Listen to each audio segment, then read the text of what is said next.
Et comme chaque lundi, c'est l'heure de la chronique politique en compagnie de Fahd El Erraqi, conjoint à Rabat. Bonsoir Fahd. Bonsoir Manal.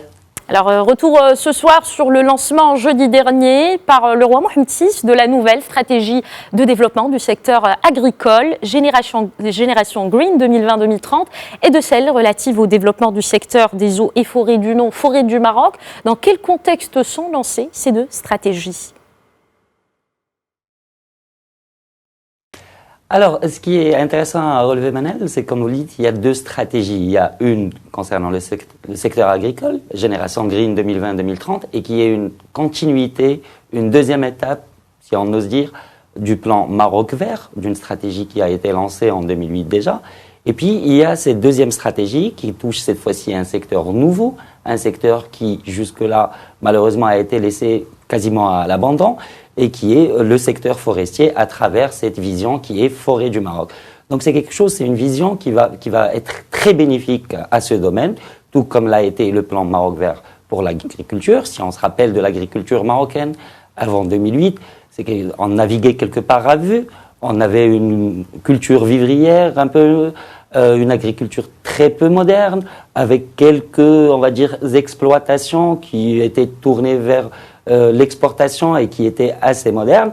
Et grâce justement à une vision stratégique, à un plan stratégique, il y a eu l'agriculture a changé complètement de visage. Donc c'est un petit peu maintenant à quoi on peut s'attendre, par exemple dans le domaine forestier. Et puis pour cette deuxième phase, cette deuxième étape du plan stratégique pour l'agriculture, cette fois-ci, elle est plus tournée vers l'élément humain. Donc, on va avoir une nouvelle génération d'agriculteurs durant la prochaine décennie, d'où cette appellation choisie par le souverain qui est Génération Green 2020-2030. Et c'est le fait qu'elle soit justement tournée vers l'élément humain est quelque chose qui est cohérente et qui colle parfaitement à cette réflexion sur un nouveau modèle stratégique, un nouveau modèle de développement global pour le pays. Donc c'est quelque chose de très important à relever et c'est dans ce contexte-là qu'a été élaboré puis adopté ces deux visions stratégiques. Alors Fahd, vous venez de parler d'une nouvelle génération d'agriculteurs. À quoi ressemble-t-elle et quels sont concrètement les objectifs de Génération Green 2020-2030 ? Alors, dans son discours devant le roi Mohamed VI, Aziz Akhannouch, le ministre de l'Agriculture, a exposé un petit peu les objectifs, mais la finalité, comme on a dit, est justement le développement d'une classe agricole moyenne, d'améliorer davantage les conditions de vie de ces agriculteurs. On parle de la création d'une classe moyenne qui comprendrait entre 350 000 à 400 000 ménages. Ils vont accéder à ce statut, ils vont venir s'ajouter à quelque chose comme 700 000 ménages qui sont déjà, on va dire, considérés comme une classe agricole moyenne, mais une classe qu'il va falloir stabiliser et justement améliorer ses conditions de vie. Donc cet objectif, pour rester toujours sur les objectifs en termes d'éléments humains, ça passera par la création de quelque chose comme 350 000 postes de travail, et dont près de la moitié qui vont être portés soit par des jeunes, soit par des entrepreneurs qui vont investir ce secteur agricole. Il y a aussi l'élargissement de la couverture et de la protection sociale pour les agriculteurs. Il y aura un statut d'exploitant agricole qui va être créé et qui va permettre, on va dire, d'intégrer dans le régime de sécurité sociale et de la protection sociale quelque chose comme 1 million de nouveaux agriculteurs. Il faut savoir qu'aujourd'hui, il y a à peine 1,8 million d'agriculteurs qui sont, on va dire, couverts ou bénéficient d'une protection sociale. Et l'objectif est de faire passer ce chiffre à quelque chose comme 3,25 millions de personnes, d'inscrits.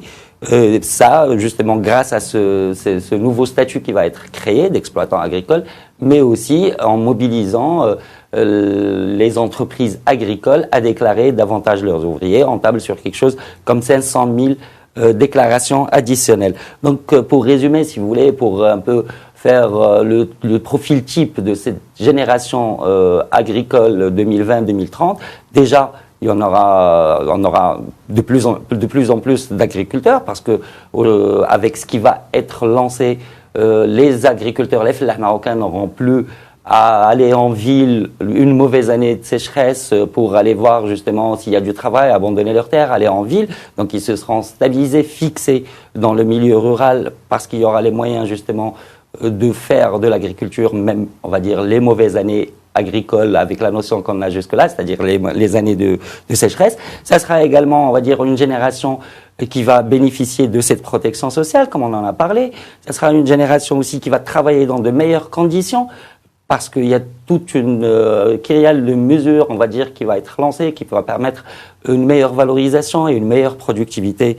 Donc voilà quelque part un peu à quoi va ressembler cette génération Green 2020-2030. Voilà, donc la génération Green 2020-2030, une nouvelle génération d'agriculteurs. Qu'en est-il maintenant de la stratégie relative au développement du secteur des eaux et forêts? Que prévoit-elle exactement?